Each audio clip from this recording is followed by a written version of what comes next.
বিসমিল্লাহির রহমানির রহিম। আসসালামু আলাইকুম। আশা করি আপনারা সবাই ভালো আছেন। আজকে আমি আপনাদেরকে রান্না করে দেখাবো চিংড়ি মাছ দিয়ে জুকিনি বা স্কোয়াশ রান্না করে। আশা করি রেসিপিটি আপনাদের ভালো লাগবে। এখানে আমি দুইটা যে জুকিনি নিয়েছি আর নিয়েছি মিডিয়াম সাইজের কিছুটা চিংড়ি মাছ। এই জুকিনি দিয়ে চিংড়ি মাছ রান্না করলে কিন্তু খেতে খুবই মজা হয়। আর এই সবজিটা কিন্তু খেতে অনেক মজা, অনেকটা লাউ আবার মিষ্টি কুমড়ার মতোও কিন্তু লাগে খেতে।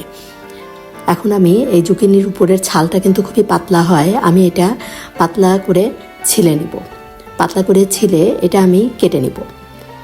এখন আমি জুকিনিটা কেটে রেখে প্যানে পরিমাণ মতো তেল দিয়ে দিলাম। তেলটা একটু গরম হওয়া পর্যন্ত আমি অপেক্ষা করব। আর এখানে আমি এই যে জুকিনিগুলো এভাবে কেটে নিয়েছি, খুব বেশি পাতলা করার দরকার নেই, এই সবজিটা খুব তাড়াতাড়ি সিদ্ধ হয়ে যায়, এই জন্য আমি একটু মোটা করেই কেটে নিয়েছি। আর সাথে চিংড়ি মাছগুলোও পরিষ্কার করে নিয়েছি। এখন আমি প্যানে দুইটা পেঁয়াজ কুচি দিয়ে দিলাম।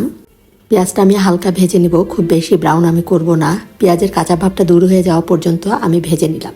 ভেজে নিয়ে এর মধ্যে আমি প্রথমে চিংড়ি মাছগুলো দিয়ে দিলাম। চিংড়ি মাছটা আমি পেঁয়াজের সাথে একটু ভেজে নিব। খুব অল্প সময় আমি এটা একটু পেঁয়াজের সাথে ভেজে নিলাম। ভেজে নিয়ে এর মধ্যে আমি হাফ চামচ পরিমাণ লবণ দিয়েছি আর দিলাম হাফ চামচ পরিমাণ হলুদের গুঁড়া। লবণ দেওয়াটা আমার স্কিপ হয়ে গিয়েছে। আর এখন দিলাম 1 চামচ পরিমাণ পেঁয়াজ বাটা, 1 চামচের একটু কম দিলাম রসুন বাটা, হাফ চামচ পরিমাণ দিলাম আমি জিরা বাটা দিয়ে এখন মশলাটা ভালো করে কষিয়ে নেব মাছের সাথে।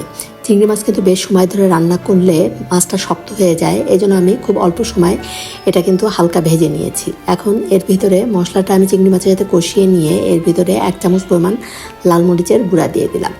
দিয়ে আবার সব মশলা চিংড়ি মাছের সাথে একটু কষিয়ে নিব। একটু কষিয়ে নিয়েই এর মধ্যে আমি জুকিনিগুলো দিয়ে দিব। এই যে মাছটা কষানো হয়ে গিয়েছে, এখন আমি এই যে সবজিগুলো দিয়ে দিলাম। দিয়ে এখন মাছের সাথে ভালো করে মিশিয়ে নিব। এই সবজিটা খেতে কিন্তু খুবই মজা লাগে। আর চিংড়ি মাছ দিয়ে এভাবে যদি জুকিনি রান্না করেন দেখবেন অসাধারণ লাগে খেতে। খুবই নরম এই সবজিটা, বেশি সময়ও লাগে না এটা রান্না করতে। এখন এই যে ভালো করে মিশিয়ে নিয়ে আমি ঢাকনা দিয়ে ঢেকে 5 মিনিটের মতো এটা রান্না করে নিলাম। এই যে হালকা একটু পানি বের হয়েছে, আমি এখন সবজিটা কষিয়ে নিয়ে এর ভিতরে আমি গরম পানি দিয়ে দিব পরিমাণ মতো। যেহেতু এটা সিদ্ধ করতে বেশি সময় লাগে না, এই জন্য খুব বেশি পানি আমি দিব না, আর একটু ঝোল থাকবে সেই অনুযায়ী আমি পানিটা দিলাম। যে এখন আবার সব মিশিয়ে নিলাম, নিয়ে ঢাকনা দিয়ে ঢেকে আরও 5 মিনিটের মতো আমি রান্না করে নিব।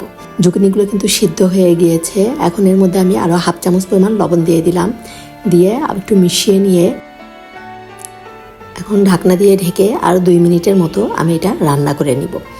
যে 2 মিনিট পরে রান্নাটা আমার হয়ে গিয়েছে। এখন আমি এর মধ্যে দিয়ে দিব কয়েকটা কাঁচামরিচ, 3টা কাঁচামরিচ ফালি আমি দিয়ে দিলাম। দিয়ে এখন আবার একটু মিশিয়ে ঢাকনা দিয়ে ঢেকে চুলাটা অফ করে দিব। আপনারা ইচ্ছা করলে ধনিয়া পাতাও দিতে পারেন। আমি চিংড়ি মাছের তরকারিতে সাধারণত ধনিয়া পাতা দেই না, এই জন্য ধনিয়া পাতা দিলাম না। এই যে দেখুন দেখতে কতটা লোভনীয় হয়েছে, খেতেও কিন্তু খুবই মজা হয়েছিল। রান্নাটা ভালো লাগলে আমার পাশে থেকে আপনারা আমাকে এগিয়ে যেতে সহযোগিতা করবেন।